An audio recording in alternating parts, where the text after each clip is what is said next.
প্রতিবেশী পাকিস্তানের সঙ্গে সামরিক সংঘর্ষ শেষে যুদ্ধবিরতির পর ভারতের অভিযান সংশ্লিষ্ট বিষয় নিয়ে নতুন করে প্রশ্ন তুলেছেন দেশটির লোকসভার বিরোধী দলনেতা রাহুল গান্ধী। প্রশ্নটি উঠেছে মূলত সম্প্রতি সোশ্যাল মিডিয়ায় ছড়িয়ে পড়া ভারতের পররাষ্ট্রমন্ত্রী এস জয়শঙ্করের একটি ভিডিও ক্লিপকে ঘিরে।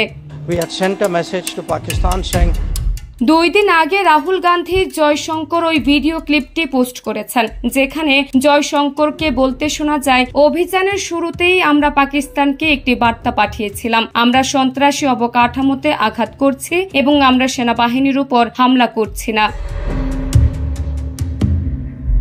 মূলত এ কথা নিয়ে প্রশ্ন তুলেছেন রাহুল। এক্স পোস্টে জয়শঙ্করের ওই ভিডিও ক্লিপ পোস্ট করে এই বিরোধী নেতা বলেন, আমাদের আক্রমণের শুরুতে পাকিস্তানকে জানানো একটি অপরাধ ছিল। মন্ত্রী প্রকাশ্যে স্বীকার করেছেন যে ভারত সরকার এটি করেছে, এটি অনুমোদন করেছিল কে, এর ফলে আমাদের বিমান বাহিনী কতগুলো বিমান হারিয়েছে। রাহুল গান্ধী এই প্রশ্ন তোলার পর দেশটির রাজনৈতিক মহলে যখন আলোচনা চলছে, তখন ভারত সরকার এই বিষয়টি এড়িয়ে যাচ্ছে। এমনটাই ইঙ্গিত দিয়ে রাহুল আরেকটি পোস্টে বলেছেন, পাকিস্তানকে অবহিত করার বিষয়ে জয়শঙ্করের নীরবতা অভিশাপজনক। তাই আমি আবার জিজ্ঞাসা করব, পাকিস্তানকে জানিয়ে আমরা কতটি ভারতীয় বিমান হারিয়েছে।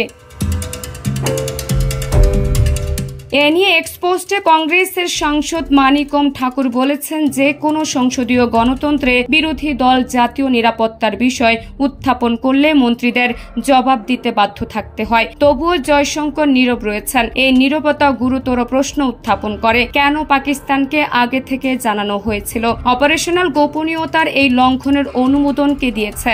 এর ফলে আমাদের সশস্ত্র বাহিনী কি পরিণতির মুখোমুখি হয়েছিল? নাহার নিশি, নিউজ ডিপেন্ড।